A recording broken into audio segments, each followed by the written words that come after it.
समय विभाग में तेजस्वी जी थे, जदयू के कई नेता आप लोग पर सवाल कर रहे हैं। अच्छा, एक बात मैं अभी कह रहा हूँ, कौन विभाग में था, नहीं विभाग में था, ये बहस का विषय नहीं है।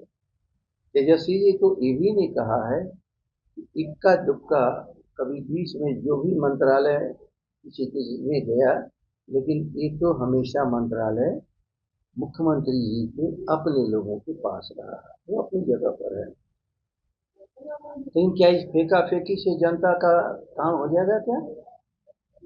इसलिए मैं कहता हूँ, हर विषय को राजनीतिक विषय नहीं बना देना चाहिए।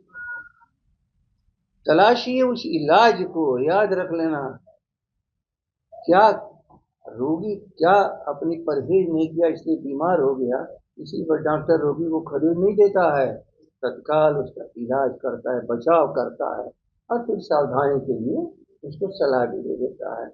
इसलिए मैं तो कहूँगा कि इसको राजनीतिक विषय न बनाया जाए। कृपया करके सभी लोग सोचें कि आखिर ये सुल्तानी आपदा क्यों है।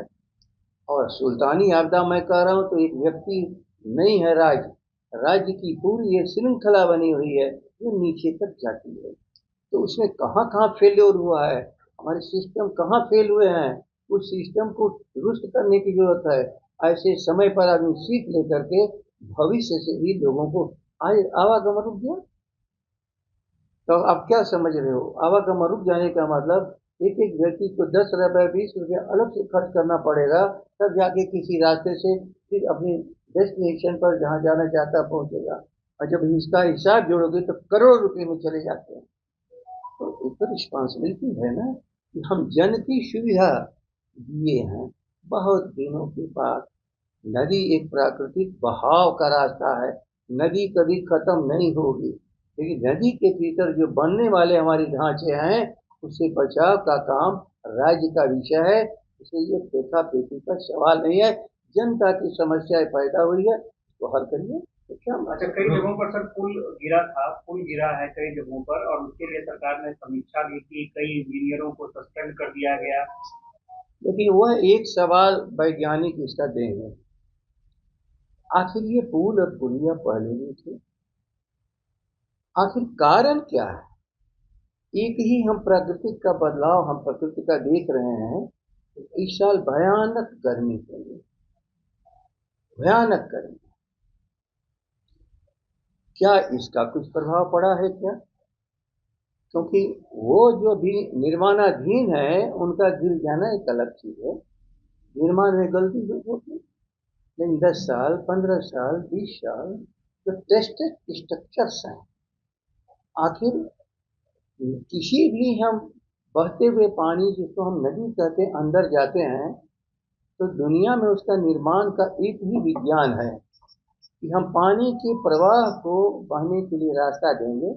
इसलिए जो पुल बनता है, हम ऊपर से जाते हैं, पानी अपने रास्ते से चला जाता है।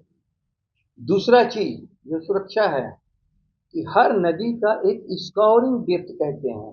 नदी ऊपर से नहीं खतरा है, नदी जमीन के भीतर अंदर से घुस करके सारे कंस्ट्रक्चर्स को तोड़ती है। तो उसको कहते हैं स्कोरिंग डेप्थ, उसकी कैपेसिटी है, क्षमता है। तो हम उससे बचाव के लिए उसकी जो क्षमता है उससे नीचे तक जा करके अपनी सुरक्षा को सुनिश्चित करते हैं। तो क्या फाइलिंग वहां तक नहीं था?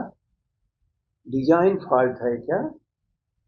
केवल किसी को दोष को तलाश लेना झटके पर और अपने बचाव के लिए कि चलो क्रोध शांत हो जाएगा, सारा काम हो जाएगा। लेकिन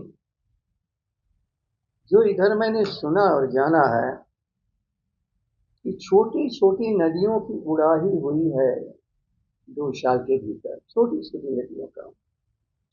और उड़ाही में केवल उड़ाही नहीं हुआ, उस मिट्टी को भी लोगों ने, चंद ठेकेदारों ने बेच डाला। तो मान लो कि यदि हमारी नींव 20 फीट की हो और 10 फीट 12 फीट उसकी मिट्टी को कोई निकाल लेगा, तो नींव तो हमने कमजोर कर दी।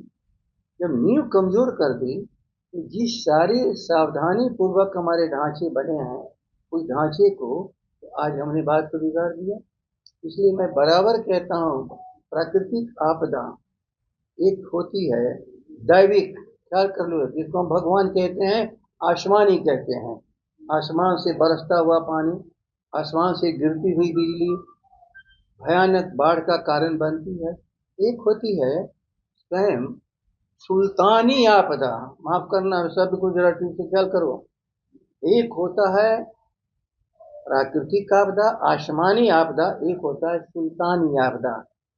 हम प्रकृति के नियम को तोड़ेंगे, अपनी रक्षा सुरक्षा स्वयं हम खत्म कर देंगे, तो ये हमारी सुल्तानी आपदा है, राज्य का दोष है।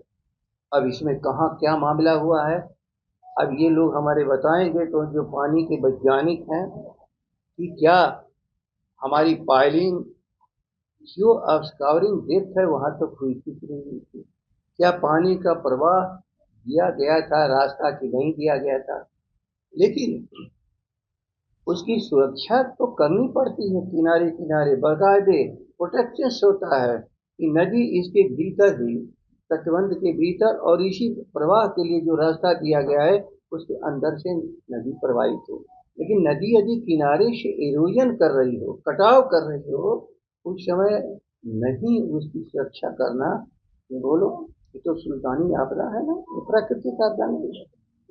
इसलिए मैं आप लोग के सामने जिन शब्दों को कह रहा हूँ, जरा ठीक से ख्याल कर रहे हैं, ये शब्द मेरे नहीं है, हमारे जितने महापुरुष हुए हैं, जितने वैज्ञानिक हैं, सब लोगों ने कहा है। और आप जिस औजार को, जिसको मोबाइल आप कहते हैं, ले करके आप सारी चीज़ों को दर्ज कर रहे हो, यदि इसी को तोड़ फोड़ डालोगे तो कैसे काम चलेगा। तब इस मशीन की दोष नहीं है, वो दोष आपके रख रखाव का भी है।